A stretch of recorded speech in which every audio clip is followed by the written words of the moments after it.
Hello students, ये Indian economy का 52वां part है। और चलिए आईएएस पीसीएस में पूछे हुए प्रश्नों को भी देख रहा हूँ, कुछ महत्वपूर्ण तथ्यों को भी। तो भारत में हरित क्रांति का सर्वाधिक प्रभाव किस फसल पर पड़ा, ये प्रश्न पूछा हुआ है पीसीएस में। इसका सही उत्तर क्या है? गेहूं या धान। भारतीय कृषि के क्षेत्र में अधिक उपज वाली किस्मों का कार्यक्रम कब शुरू किया गया? 1966 या 1967? ये भी प्रश्न पूछा हुआ है, तो इस तरह से पूछे हुए प्रश्नों को देख रहे हैं।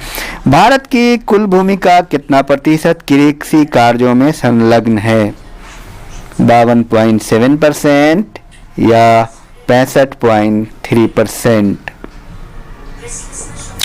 देश से होने वाली कुल निर्यात में कृषि तथा कृषि उत्पादों से निर्मित वस्तुओं का योगदान कितना प्रतिशत है?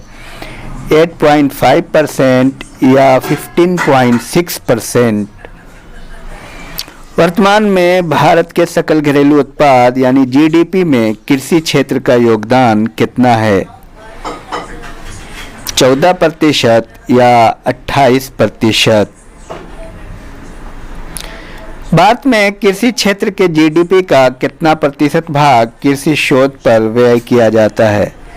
0.3% या 0.5%? भारत की लगभग कितनी प्रतिशत कार्यकारी आबादी कृषि कार्यों में संलग्न है? 52% या 62%? 1950-51 में भारत के सकल घरेलू उत्पाद में यानी जीडीपी में कृषि क्षेत्र का योगदान कितना था? 55% या 65%?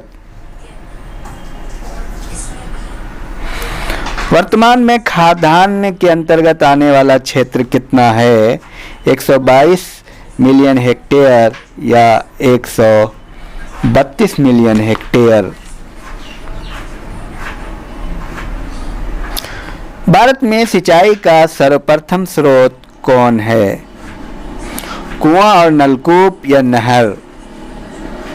बहुत ही महत्वपूर्ण है ये प्रश्न। प्रथम कृषि गणना कब की गई? 1970 में या 1991 में? भारत के कुल सिंचित भूमि का कितना हिस्सा नहरों द्वारा सिंचित है?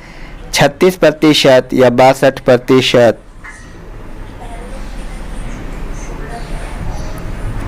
और भारत की कितनी प्रतिशत जोतें 1 हेक्टेयर से छोटी है? 65% या 85%? भारत की कृषि भूमि का कितना प्रतिशत भाग सिंचित है? 1/3 या 1/4 भाग?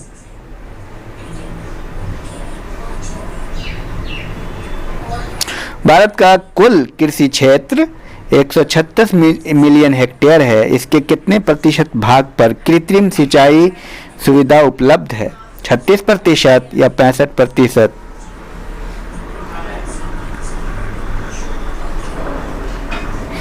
भारत में कुल कृषि क्षेत्र का कितना प्रतिशत भाग वर्षा पर निर्भर है? 55% या 75%? भारत में लगभग कितने प्रतिशत कृषि क्षेत्र में सिंचाई की सुविधा है? 45% या 65%?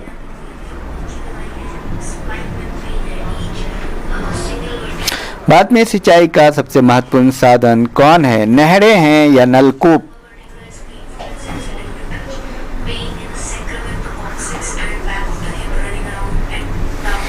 और एक क्वेश्चन इसी से जुड़ा हुआ है, भारत में सिंचाई का सर्वप्रथम स्रोत कौन था? कुआं, नलकूप या नहरें? तो दोनों के प्रकृति में फर्क है क्वेश्चन की। एक समिति ने कृषि जोत पर कर लगाने की संस्तुति की थी, वो कौन समिति थी? राज्य समिति या नायक समिति? तो इस पर भी ध्यान देना है।